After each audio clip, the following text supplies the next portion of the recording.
My name is Anna Barata and I work at the Massachusetts General Hospital, and I'm delighted to be talking about our work, which addresses pre-transplant patient-reported outcomes associated with healthcare utilization and complications during the first year post-transplant.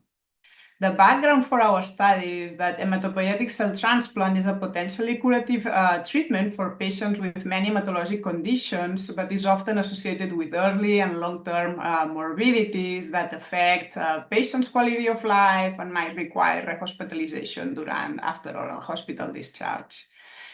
Nevertheless, despite the importance of patient-reported outcomes, data are limited in exploring the association between patient-reported outcomes and the risk of transplant-related complications, including healthcare utilization during the first year post-transplant.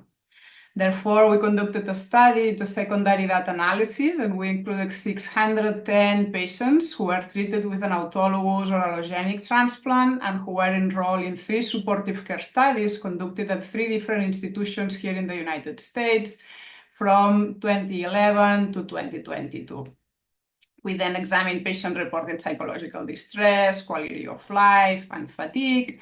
And we also extracted some clinical variables from the medical record, included the number of days hospitalized, number of days alive and out of the hospital, as well as the cumulative incidence of acute and chronic graft-versus-host disease among allogeneic recipients, again, during the first year post-transplant.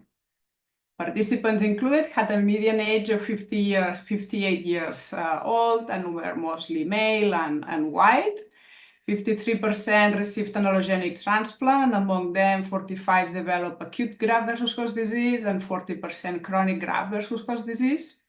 The median transplant hospitalization length of stay was 21 days, and around 40% were readmitted between the first year and spent a median of 24 days in the hospital.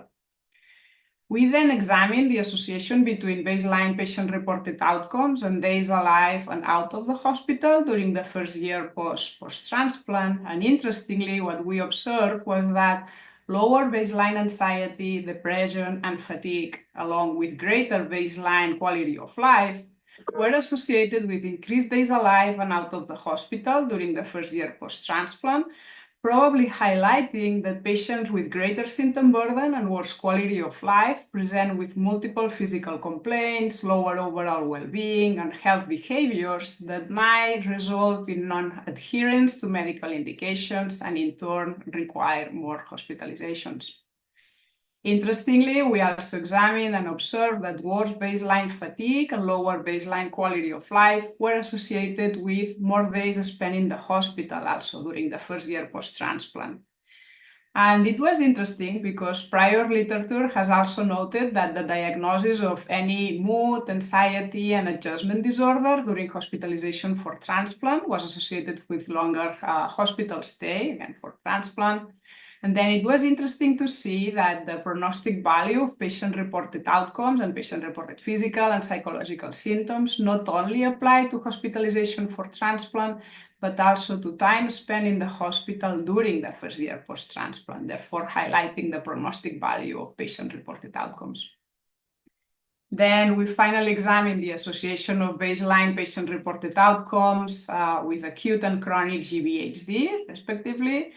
And notably, what we observed was that baseline fatigue and depression were associated with acute graft-versus-host disease, which aligned with prior findings showing that pretransplant depression is associated with the risk of acute graft-versus-host disease, even though the mechanism that is behind this association still remains unclear. It's possible that patients with higher physical and psychological symptom burden might have, as said before, different health behaviors that challenge adherence, or that there are also psychobiological processes that affect the immune activation and that also might impact the risk of acute graft-versus-host disease. Overall, our findings highlight that patients with baseline anxiety, depression, fatigue, and worse quality of life are a highly vulnerable population for post-transplant complications and greater healthcare utilization. and therefore it is critical to include patient-reported outcomes as part of the pre-transplant assessment, and therefore it's critical to include them because there are modifiable targets that have the potential to improve outcomes after treatment.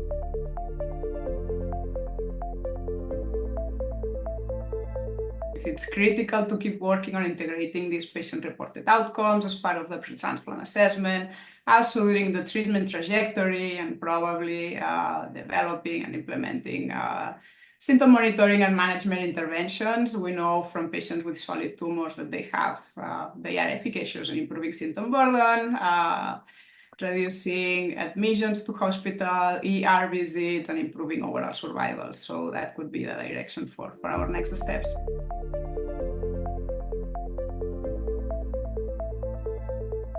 Yeah, I want to thank all my colleagues, my mentor, my colleagues who have contributed to this work. This is a secondary data analysis. There is many other colleagues and people from these other 3 institutions in the US who have worked on this data. So I just want to thank everyone for their effort.